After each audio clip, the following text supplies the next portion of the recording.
G'day guys and gal, with GW starting to roll out some new Iron Warrior minis, it's clear they're gearing them up to be the next big bad of the setting. I mean, they even released the first ever canon image of Demon Perturabo, and boy does he look girthy. However, with the increased attention, there is also increased confusion. Which Chaos God do they serve? If they don't serve one, do they worship all of them like the Wordbearers, or do they worship none of them like the Night Lords? Despite seeming duller than a brick wall, the Iron Warriors actually have a very interesting dynamic and relationship with Chaos that I would say is worth its own video.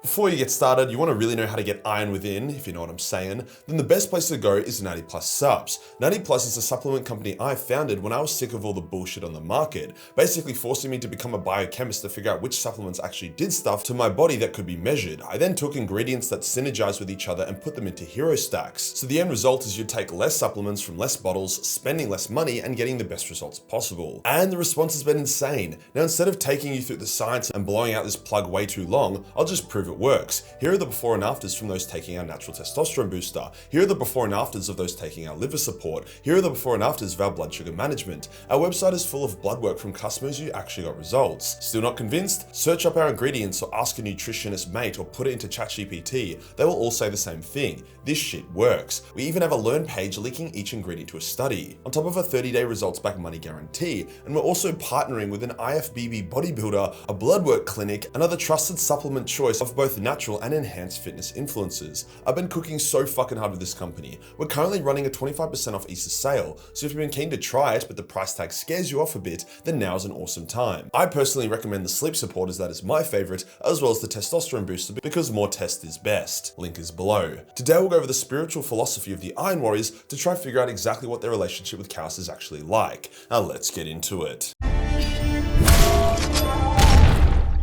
When the heresy broke out, Horus took a different approach with each of his traitorous brothers to keep them happy. Lorgar was already a kitty, fiddling chaos slut, so Horus could just go full religious with him. Fulgrim just had to be pushed towards Slaanesh and that would sort itself out. Mortarion had to be carefully managed until Typhus was able to corrupt the Death Guard, Angron just needed to be unleashed, and so on. For Perturabo, Horus had to let Perdy think it was a conventional war. Perturabo genuinely thought that the goal was to dominate the Loyalists, force them into surrender, and then negotiate a peace treaty with them. Killing the Emperor didn't actually occur to him until later in the siege because it seemed too extreme. Likewise, Perturabo kept Chaos corruption out of his legion for the most part. He did not even consider pledging to any of the Chaos gods. When a Nergalite envoy came to meet him, he graciously accepted the audience, listened to the envoy, then when the envoy was done speaking, Perturabo was like, "Thank you for that," before atomizing him and then destroying his ship. Now, corruption would still sneak in here and there. Some of Perturabo's commanders would be influenced by one god or another, such as Khorne, as well as one of his dreadnoughts becoming the first obliterator after they visited a Dark Mechanicum Forge world. But these incidents were minor, few and far between, and not of consequence. When the Siege of Terra began, Horus knew that he would not be able to make use of demons or true sorcery for some time due to the Emperor's strength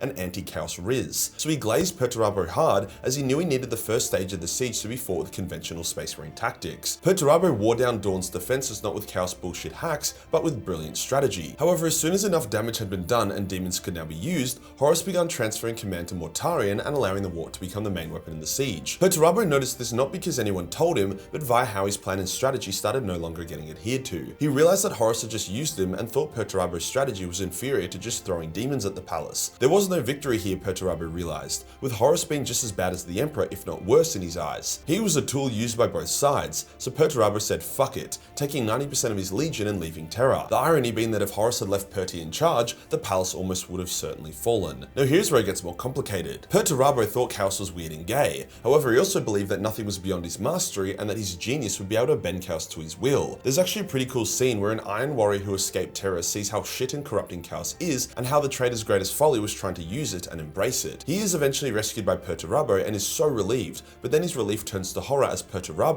with fierce fervor in his eyes, talks about how he will make Chaos his bitch and become the greatest living weapon in the galaxy, paving the path which would end with Perty becoming a demon prince. Now what generally happens to a legion is that they will follow what their Primarch says and does. Fulgrim said space drugs and masturbating with sandpaper was cool, so now the Emperor's children are high all the time and have very raw cocks. Conrad, for all of his flaws, thought Chaos was the most retarded shit ever, hence there are not that many Night Lords who are corrupted by Chaos, and so on. Perturabo said don't worship Chaos or serve it, merely use it as a tool handful amongst many, so there are not that many Iron Warriors who are possessed or corrupted by a particular Chaos God. Instead, they just sort of engineered their own corruption. So I'm definitely not saying that the Iron Warriors are pure and uncorrupted. They most certainly are corrupted, sure, in some aspects not as much as other Traitor Legions, but in some respects they are more. For example, they have the most amount of obliterators and mutilators than all other legions, and those things are the definition of chaotic abominations. Likewise, the Damoncular bar is something that not even the Night Lords could have cooked up, but that doesn't mean they worship chaos. More so, they work with it like mad genius engineers who have absolutely zero regards for ethics or the dangers of tetanus. Let's check out some of their big dog characters to dive more into this. For Perturabo himself,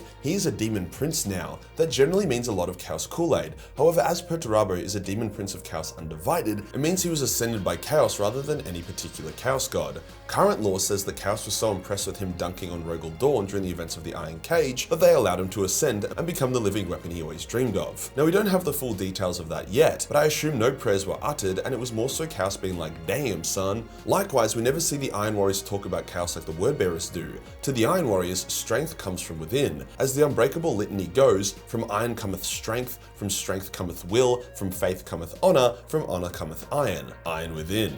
It basically means they draw strength from themselves and only have faith in their own abilities, gained through experience and commitment. This mantra has lasted from the days of the Great Crusade to the current setting. This, more than anything, should highlight how they view themselves and their attitude towards things. Another key Iron Warrior character is Warsmith Honsu, an Iron Warrior with a mix of Imperial Fist and Iron Warrior gene seed. He had to work twice as hard to earn respect due to his mixed gene seed, and he has distinguished himself greatly over many wars. It was during the siege of Hydra Caudatus that he would truly rise up. Out of the three Warsmiths leading the siege, Honsu was the only one that not only thrived but also survived, with the other two dying, which is actually a pretty big deal as they were some of the most well-known Iron Warrior characters in the setting. Honsu was granted command of the entire Grand Company. Now, Honsu was very much an Iron Warrior through and through, and wanted to keep demons out of his anus. However, he still used Chaos and demons like a Swedish person tests for STIs. He would capture demons to experiment with, develop warp viruses, use demons as weapons, use Chaos to create things like the Damoncular bar, had a demon host bodyguard, and so on. Ironically, this actually makes him seem a lot more like Inquisitor Ironhorn than a Chaos Space Marine. Honsu is quoted as saying,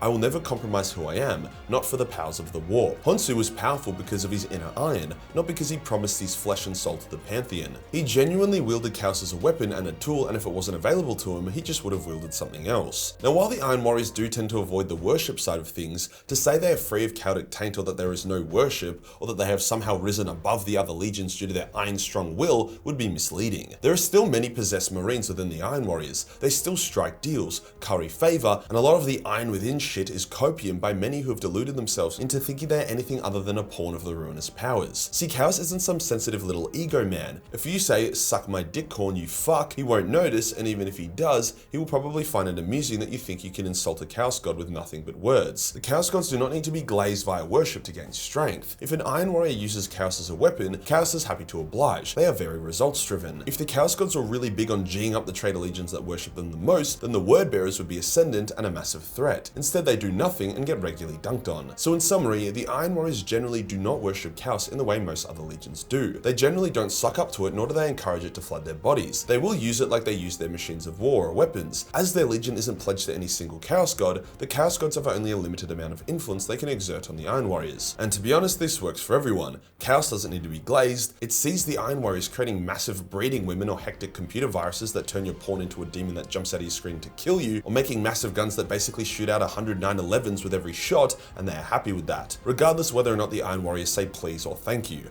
Likewise, the Iron Warriors get to play with cool funky toys without having to be a bunch of kiddly fiddling weirdos like the Wordbearers are. It's a win-win. If you enjoyed the video and you want to support the channel, then pick up a Natty Plus sub, or a bunch of them. Remember, 25% off store-wide sale is live for a couple more days. Hit the subscribe button, hit the real subscribe button for more ironed out content. Join the Discord for more memes, and I'll see you in the next one. Peace.